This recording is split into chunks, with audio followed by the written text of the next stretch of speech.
Last month, I got challenged to build a commander deck on an extreme budget. Like, I imagine for many gamers, this was a real problem for me because I'd sooner take apart an old deck to get the good cards out of it than build budget, much less on a $25 limit. The deck I chose to submit was Anim Pakal, Thousandth Moon. Considering that 1, we were restricted to commanders outside of the EDH Rec Top 100, and 2, the cost of the commander was included in the price, Anim Pakal was the first place my mind went. On one hand, this deck speaks to my primal instinct to force aggro into a format where everything is against it, and reflects my love of Unga Bunga in the most ooga booga color identity. On the other hand, it's a flexible concept and works well on a budget. It reminds me of many of my favorite builds like Adeline, Ardentana, and Najeela. It creates this fun itch of looking forward to the combat phase every turn, where we aim to overwhelm our opponents with tokens. And truthfully, if Trinket Mage had challenged us a month later, I would have spent 15 of my $25 budget to build Shrewfus Sproutsire instead. But let's talk about Anim Pakal, Thousandth Moon. Anim Pakal is a 3-mana, 1/2 human soldier. Every time you declare an attack with her out, she gets a +1/+1 counter, and makes a gnome for each one she has. The more attacks, the more counters, and the more counters, the more gnomes. This effect requires very little setup and will spiral out of control even if she herself doesn't attack.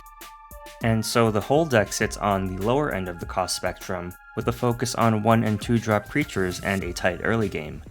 Play a small creature on one of your first 2 turns, and Anim Pakal on curve, the most resilient hand featuring a 1-cost creature and 2-cost mana rock. This 3-turn opener is deceptively powerful and is also why Anim Pakal is great on a budget. She goes against our EDH fundamentals because she isn't reliant on a good mana base, ramp, or even good cards. Her engine solves many of the issues that Red-White has with card advantage because we can view her gnome creating ability as a virtual advantage. And though gnomes aren't impressive on their own, they can rack up fast. To play into the strategy, we're running 13 cards that add +1/+1 counters to our commander, with Agitator Ant, Orzhov Advocist, and Noble Heritage being standouts for adding 2 at a time. If we assume an opener of any 1-drop, Noble Heritage, and Anim Pakal, she'll generate 3 gnomes on turn 3, then an additional 6 on turn 4. By turn 5, she'll make 9 for a total of 18 gnomes, the equivalent of casting Raise the Alarm 9 times while buffing our commander to 10 power. This is achieved without casting a single other spell. Luminarch Aspirant is significantly slower, but is also one of the most valuable cards in the deck for a similar reason. In terms of volume, not so much power, and unchecked Anim Pakal rivals the productive capabilities of Coma or Illustrious Wanderglyph. And so the turns following our setup matter a little less as long as our commander is out. The obvious follow-up is Impact Tremors, which adds an extra point of damage every time your creatures enter. Although our budget excludes Purphoros, General Crete, or Warleader's Call, we can run the budget versions, including Molten Gatekeeper with its Unearth ability. One of Anim Pakal's greatest strengths is that she creates artifact creatures, so Reckless Fireweaver and Ingenious Artillerist work on a budget too. Some other ways to close out the game are Arabella, Gold Knight Commander, Devilish Valet, and Anthems that affect our token army. Arabella is a solid turn 2 play, and the rest help us escalate the game turn 4 and beyond. 2 of the best supporting cards are Rosy Cotton and Lochiel. Rosy Cotton forms a circuit with Anim Pakal's ability, effectively acting as a counter doubler, and Lochiel draws us cards but also has the effect of Dolmen Gate stapled onto it, allowing us to be even more aggressive.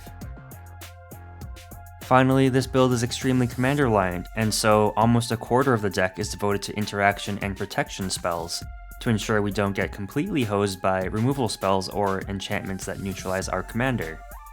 Note that more than half of this package consists of modal spells. This was a deliberate decision born of the fact that a budgetless Anim Pakal deck could get all the card draw it wanted from a tutor package and a skull clamp. But since these are out of our budget, I find it extremely important that we cater to more flexible options. Modal spells are great for any deck, but Boros is one that really needs it. Some standouts that I love are Valorous Stance, Thraben Charm, and Requisition Raid.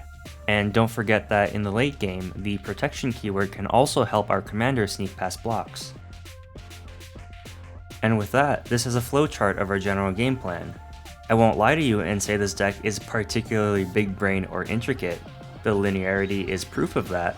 But sometimes simplicity is key, and all we need is a meme, a dream, and Anim the Gnome Queen.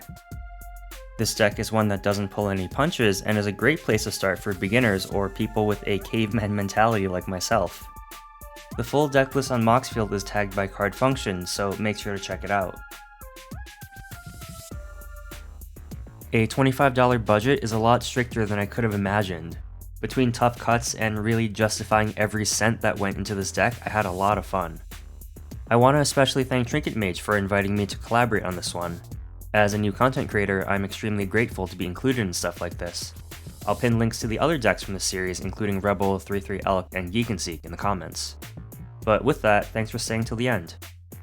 I release video essays about Magic the Gathering. If you like this content, please consider helping me out by subscribing to my channel.